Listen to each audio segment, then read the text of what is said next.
All right, Bills fans, grab your coffee or whatever keeps you going because we need to talk about what's been happening in Buffalo. The trade deadline came and went, and honestly, the mood around Bills Nation is split right down the middle. Some people are furious that no big move was made to strengthen the offense, while others are trying to see the logic behind Brandon Beane's decisions. But let's be real, after what we saw against Kansas City, it's hard not to feel like this roster needs one more spark, one more true difference maker to take that next step. Beane was asked point blank if that Kansas City game changed his mindset heading into the deadline. He admitted it did, that it pushed him to look harder at potential moves to improve the team. He wanted to get something done, but couldn't make it happen, and when you look at who actually got traded around the league, it wasn't a long list. There was a lot of smoke, but not much fire. Beane even mentioned that people hear all these rumors about available wide receivers, but when the dust settles, only a handful of guys are really being moved. He brought up the salary cap as something that can always be worked around, but still, it didn't happen this time. And look, when you talk about Shaheed going to Seattle, that was one of those moves that had people saying, hey, that's the kind of guy Buffalo should have gone after. Seattle gave up a decent amount of draft capital, but the Bills clearly weren't ready to make that kind of commitment. Beane knows the fan base is frustrated. He said it himself, and even Josh Allen acknowledged that everyone in Buffalo is hungry for more. Not just good, but great. Beane explained that he tried to make deals, saying it takes two sides willing to dance.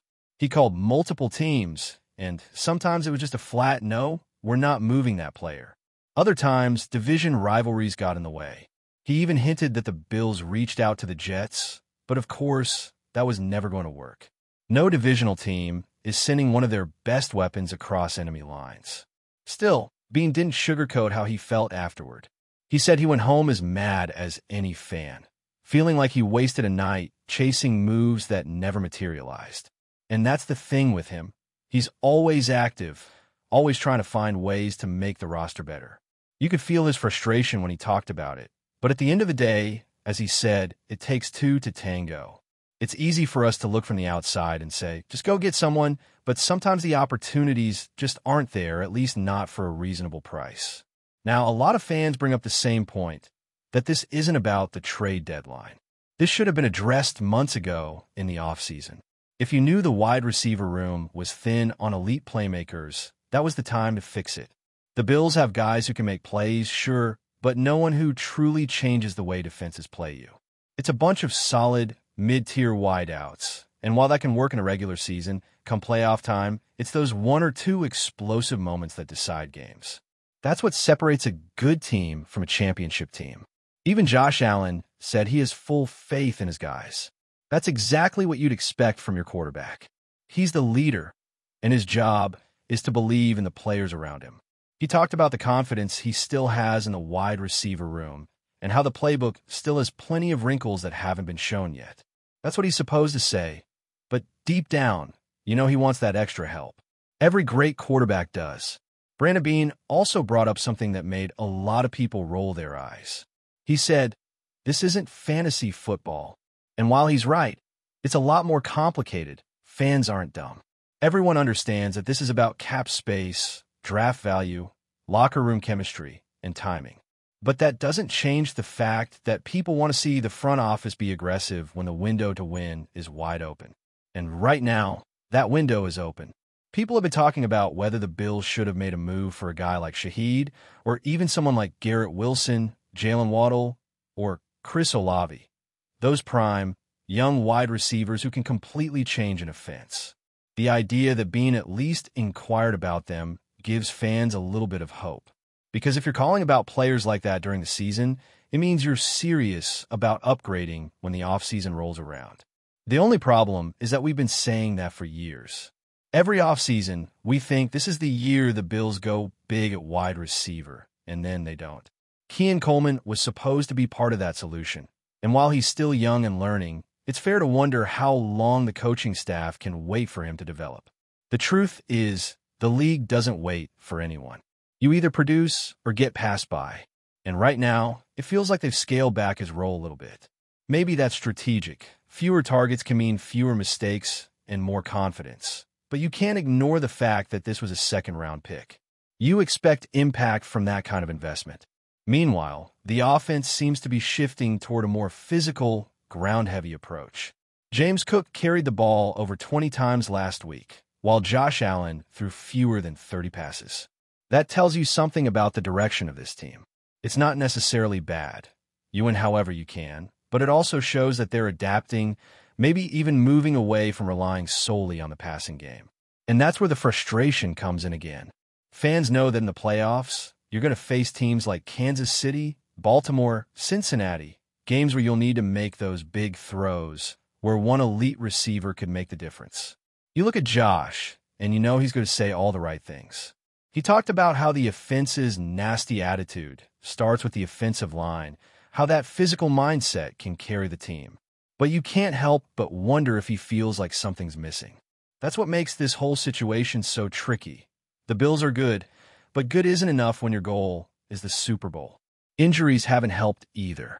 James Cook is dealing with some soreness in his ankle and foot.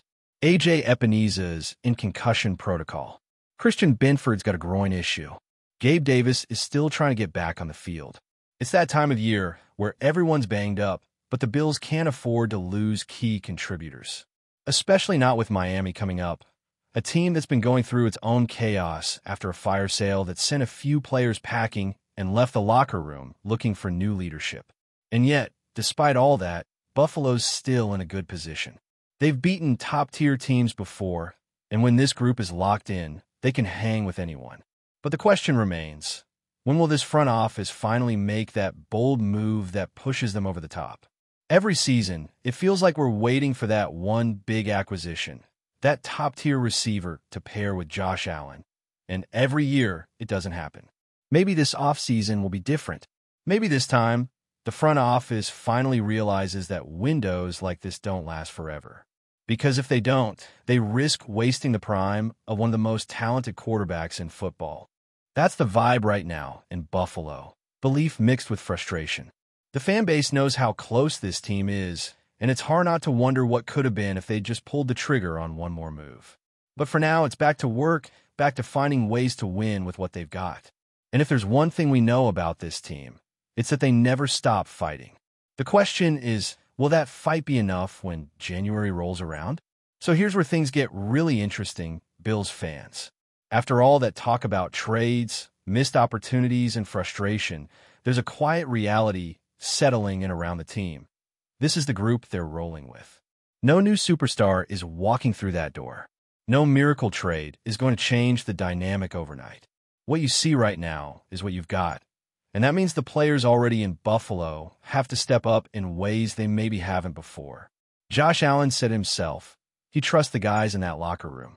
He believes they can win with the group they've got.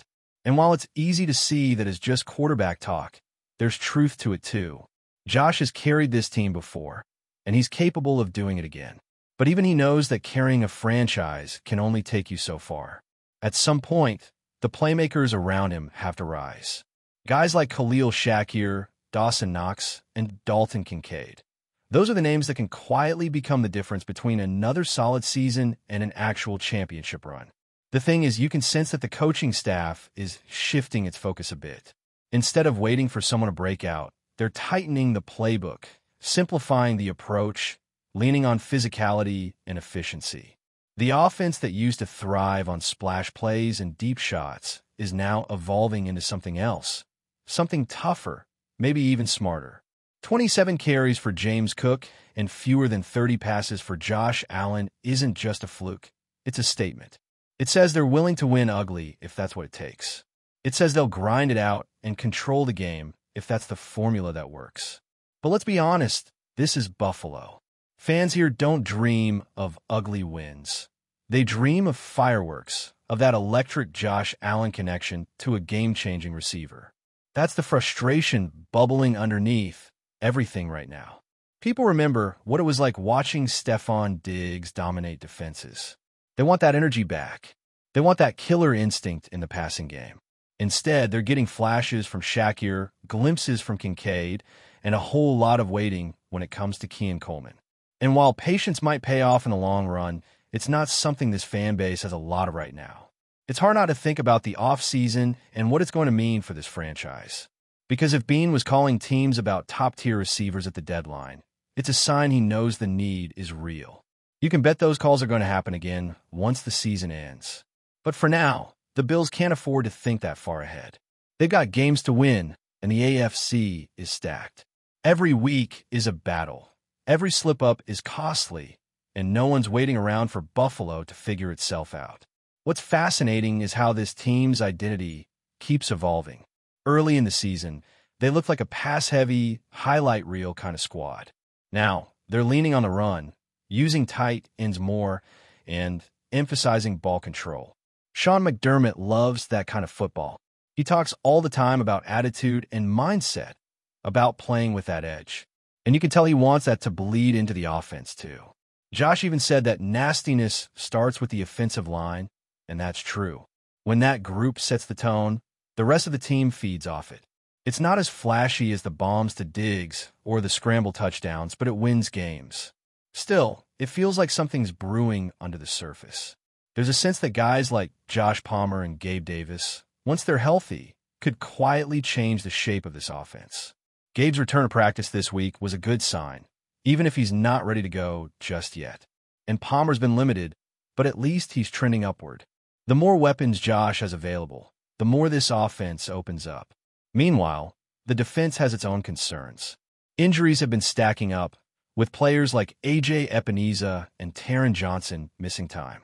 That depth has always been one of Buffalo's strengths, but it's being tested now. McDermott's defense still plays with pride and aggression, but keeping that level up when key guys are banged up isn't easy. The silver lining is that backups like Cam Lewis have stepped in with energy and focus.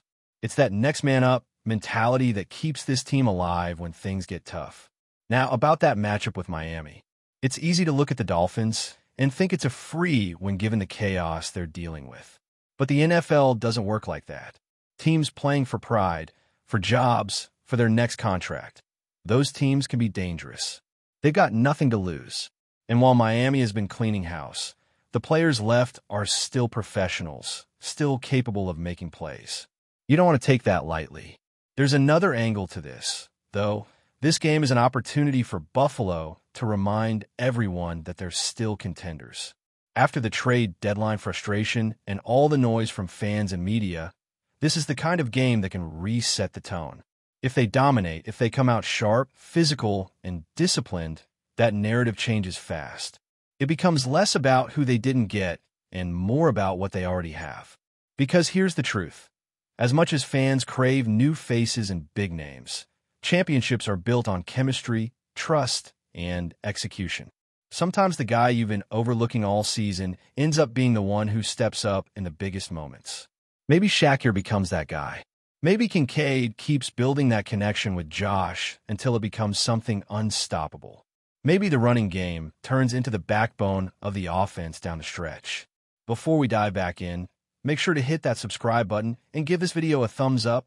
Your support helps us keep delivering the latest Buffalo Bills updates straight to your screen. And hey, don't hold back. Let us know your thoughts on today's news down in the comments. The Buffalo Bills locker room is reportedly in shock after what insiders are calling a stunning and unexpected move by the organization. Head coach Sean McDermott confirmed the release of a player whose presence in the lineup was considered by many to be untouchable. The news has sent ripples through the team, leaving teammates and fans alike scrambling to understand the rationale behind the decision.